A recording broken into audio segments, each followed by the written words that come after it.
제56장.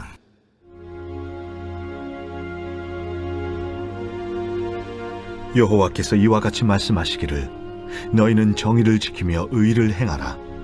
이는 나의 구원이 가까이 왔고 나의 공의가 나타날 것임이라 하셨도다. 안식일을 지켜 더럽히지 아니하며 그의 손을 금하여 모든 악을 행하지 아니하여야 하나니 이와 같이 하는 사람, 이와 같이 굳게 잡는 사람은 복이 있느니라. 여호와께 연합한 이방인은 말하기를 여호와께서 나를 그의 백성 중에서 반드시 갈라내시리라 하지 말며, 고자도 말하기를 나는 마른 나무라 하지 말라. 여호와께서 이와 같이 말씀하시기를 나의 안식일을 지키며 내가 기뻐하는 일을 선택하며 나의 언약을 굳게 잡는 고자들에게는 내가 내 집에서 내 성 안에서 아들이나 딸보다 나은 기념물과 이름을 그들에게 주며 영원한 이름을 주어 끊어지지 아니하게 할 것이며, 또 여호와와 연합하여 그를 섬기며 여호와 이름을 사랑하며 그의 종이 되며 안식일을 지켜 더럽히지 아니하며 나의 언약을 굳게 지키는 이방인마다 내가 곧 그들을 나의 성산으로 인도하여 기도하는 내 집에서 그들을 기쁘게 할 것이며, 그들의 번제와 희생을 나의 제단에서 기꺼이 받게 되리니 이는 내 집은 만민이 기도하는 집이라 일컬음이 될 것임이라. 이스라엘의 쫓겨난 자를 모으시는 주 여호와가 말하노니 내가 이미 모은 백성 외에 또 모아 그에게 속하게 하리라 하셨느니라. 들의 모든 짐승들아, 숲 가운데의 모든 짐승들아, 와서 먹으라. 이스라엘의 파수꾼들은 맹인이요 다 무지하며 벙어리 개들이라 짖지 못하며 다 꿈꾸는 자들이요 누워있는 자들이요 잠자기를 좋아하는 자들이니 이 개들은 탐욕이 심하여 족한 줄을 알지 못하는 자들이요 그들은 몰지각한 목자들이라. 다 제 길로 돌아가며 사람마다 자기 이익만 추구하며, 오라 내가 포도주를 가져오리라. 우리가 독주를 잔뜩 마시자. 내일도 오늘같이 크게 넘치리라 하느니라.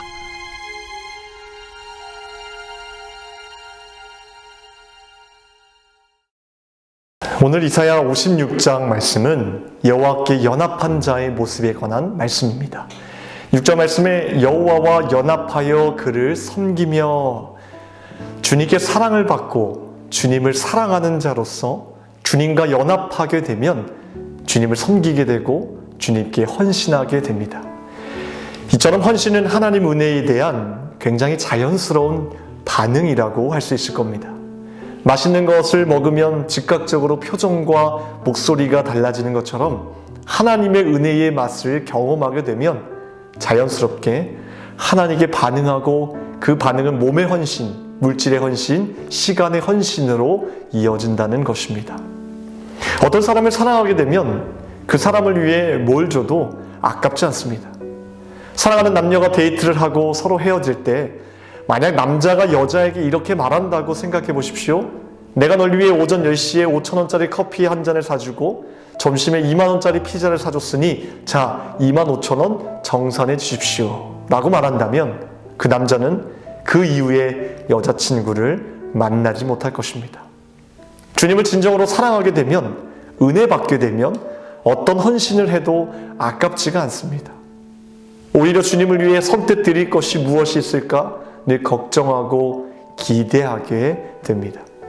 우리가 이 시간에 생각해 볼 문제는 헌신이라는 주제 아래에 나는 얼마나 많은 시간을 들이고 얼마나 많은 헌금을 하고 얼마나 많은 사역을 하고 있는가를 생각하는 것이 아니라, 내게 주어진 시간 속에서 그 시간이 교회 아니든 교회 밖이든 내가 얼마나 많이 주님을 생각하고 주님을 사랑하고 주님과 동행하고 주님께 내 의지를 다하고 있는가에 대한 우리의 마음을 들여다봐야 될 것입니다. 주님의 말씀은 간결합니다. 심플합니다. 이 헌신에 대한 주제에 가장 근접한 주님의 말씀에는 무엇이 있을까요? 마태복음 6장 33절 말씀을 기억하십시오. 그런즉 너희는 먼저 그의 나라와 그의 의를 구하라. 그리하면 이 모든 것을 너희에게 더하시리라. 우리의 삶의 우선순위를 바꾸라는 것입니다. 지금 내가 가장 먼저 구해야 할 것이 무엇인지, 내가 지금 당장 사랑을 쏟아야 할 것이 무엇인지, 내가 지금 당장 열정을 쏟아야 될 것이 무엇인지 우리의 삶의 우선순위를 바꾸라는 것입니다. 돈과 출세, 관심, 인정에 끌려다니는 인생이 되지 말고 하나님 나라와 그의 의를 삶의 중심으로 삼으라는 것입니다. 시간의 중심을, 물질의 중심을, 계획의 중심을 하나님께 드리라는 것입니다. 계산하지 말고 아낌없이 하나님께 드리라는 것입니다. 그러할 때 넘치게 부어주시는 하나님의 은혜를 목격하게 될 것입니다. 예수님 우리에게 아주 단순한 진리를 가르쳐 주셨습니다. 복잡할 것이 없습니다. 먹을 것, 마실 것, 입을 것 염려하지 말고 가장 먼저 하나님의 나라와 주님의 뜻인 그 의를 향하여서 하루하루를 최선을 다해 살아가라는 것입니다. 이것저것 계산하지 말고 합리적으로 뭐가 옳고 뭐가 틀리다고 판단하지 말고 내가 지금 최우선적으로 하나님의 영광을 위해 할 수 있는 것이 있다면 그것을 하라는 것입니다. 그것이 나를 사랑하는 일이라면 마음껏 사랑해야 됩니다. 그것이 남을 사랑하는 것이라면 그냥 맹목적으로 살아가라는 것입니다. 우리는 이성이라는 합리적이라고 생각하는 틀 안에서 정작 자신을 가둬놓고 굉장히 복잡하게 생각할 때가 많습니다. 여러분, 그렇게 따져서 남는 것이 무엇입니까? 남는 건 지치고 상처받고 외롭고 염려밖에 남지 않습니다. 하지만 내 삶에 가장 먼저 해야 될 것들이 정리가 되어 하나님을 내 삶의 주인으로 모시고 산다면 우리 삶은 보다 심플해지고 내가 있는 지금의 자리에서 사소한 것일지라도 이 하나에도 하나님께 영광 돌릴 수 있고 사랑을 쏟을 수 있고 그것 때문에 가치 있는 삶을 살아갈 수 있다는 것입니다. 여러분, 계산하지 말고 무엇보다 사랑할 기회를 붙잡으십시오. 우리 삶이 하나님 나라로 연결되는 길은 오직 사랑밖에 없습니다. 룻의 이야기를 묵상해 보면 정말 마음이 뜨거워집니다. 시어머니 나오미에게 남편 그리고 두 아들은 모두 세상을 떠나고 말았을 때 두 며느리에게 말합니다. 오르바와 룻을 불러 난 이제 너희들에게 줄 것이 아무것도 없으니 날 떠나서 새로운 삶을 살라고 말합니다. 그런데 처음에는 오르바와 룻 둘 다 거부합니다. 그래서 나오미는 다시 한번 설득을 하게 됩니다. 내 딸들아 돌아가라.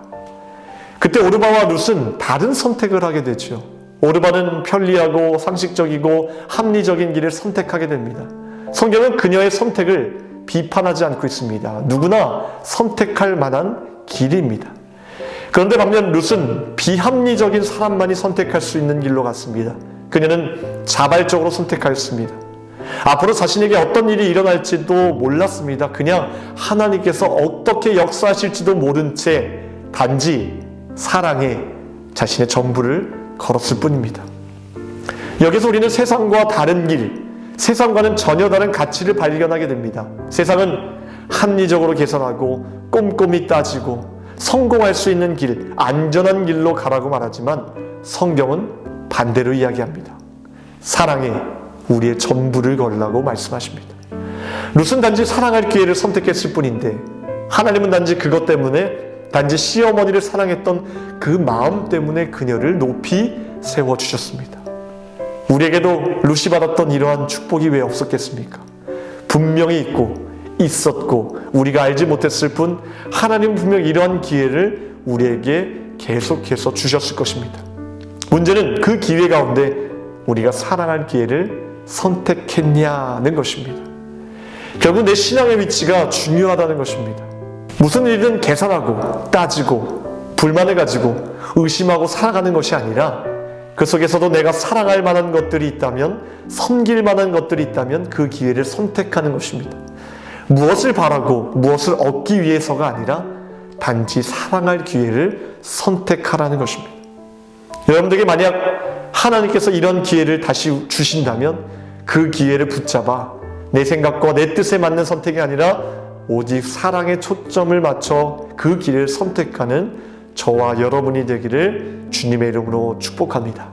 이 예수님의 말씀 붙잡고 살아가는 자들에게 주시는 은혜가 무엇인지 아십니까? 너희는 먼저 그의 나라와 그의 일을 구하라 하시고 바로 다음 절에 예수님은 우리에게 이렇게 말씀하십니다. 34절 말씀에 내일을 위하여 염려하지 말라. 내일 일은 내일이 염려할 것이요 한날의 괴로움은 그날로 족하니라. 하루하루 하나님 중심의 삶을 사는 자들에게 주시는 축복은 모든 쓸데없는 염려로부터 자유하게 된다는 것입니다. 그동안 내 힘으로 살아보려고 스트레스와 두려움과 싸우면서 끙끙댔지만 삶의 중심을 하나님께로 돌리는 순간 은혜로 살아가게 되는 것입니다. 비록 내 앞에 풍랑의 바람이 불어와도 하나님의 사랑과 은혜에 대한 깊은 신뢰 속에서 평안을 느낄 수 있다는 것입니다. 분명 그 속에서도 내가 이해할 수 없는 일들, 어려움들, 고난들이 일어나도 그 속에서도 하나님의 선물을 발견하게 될 것입니다. 믿음의 사람은 만사형통의 복을 누리는 사람이 아니라 자기가 경험한 모든 일 속에서 하나님의 선물을 찾아낼 줄 아는 사람일 것입니다. 우리는 하루하루를 그렇게 살아가야 합니다. 우리의 삶을 행복하고 만족하게 만드는 것은 우리의 환경이 아니라 내가 어떤 선택을 했냐도 아니라 내 자신의 태도라는 사실을 이 새벽을 통해서 깨달아야 될 줄 믿습니다. 기도하겠습니다.